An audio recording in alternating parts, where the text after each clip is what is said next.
जी बिल्कुल, इस वक्त मैं मौजूद हाँ हुजरा शाह मकीम का बड़ा वड्डा कब्रस्तान फलाई वाला दरबार। फलाई वाले दरबार से इस वक्त तकरीबन काफ़ी सारिया कब्रां जड़ियां ने जमीन बोस हो गई ने। हालिया बारिशां जड़ियां शदीद बारिशां आईयां ने, बारिशां दे नाल गहरे शगाब पै गए ने कब्रस्तान दे विच ते बहुत ज़्यादा सैकड़ों कब्रां ने जड़ियां जमीन बोस हो गई ने। मेरी अहले इलाका दे अगे अपील है, सिटी प्रेस क्लब रजिस्टर्ड के प्लेटफार्म तो ये मेरा पैगाम है कि अहले इलाका के जिन्ने भी लोग ने वो बारिशां तो बाद एक कब्रस्तान दे विच चक्कर लाजमी लगाओ, लुआकीन दी कब्रां संभालो।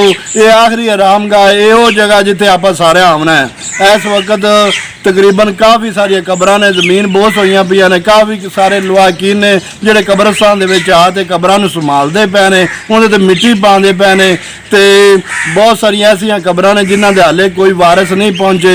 मेरा उन्हां वारसां वास्ते पैगाम है कि जल्दी कब्रस्तान दे चक्कर लगाओ और जिहड़ियां कब्रां ने उन्हां नूं संभालो।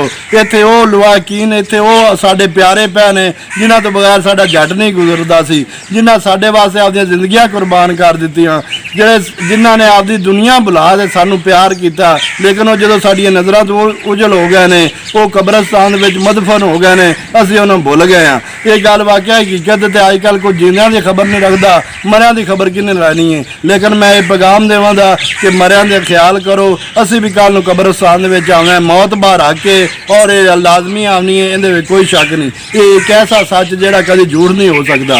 ये कब्रस्तान दे विच हर बंदे ने आना है, हर बंदे ने इत्थे दफन होना है। ते प्यारे भाईओ, जल्दी जल्दी जो भी बारिश आवे कब्रस्तान दे चक्कर लगाओ, जिहड़ियां कब्रां जमीन बोस हो गई ने, या आसे पासे भी अगर कोई कब्रां हैगियां ने जिन्हां दे लुआकीन नहीं पहुँच सकते, उत्थे उन्हां नूं भी संभाल दो, उन्हां ते भी अगर मिट्टी पैंदी टप्पा कोई पैंदा है तो पा दो। ये एक नेकी का काम है, सदका जारिया है।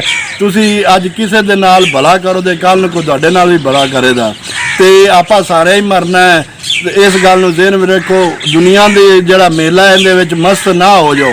ये मौत जिहड़ी है ये आमनी है। अजकल असीं दुनिया दे विच इस तरह महव हो गए, सानू पता ही नहीं भी असीं मरना भी है कि नहीं मरना।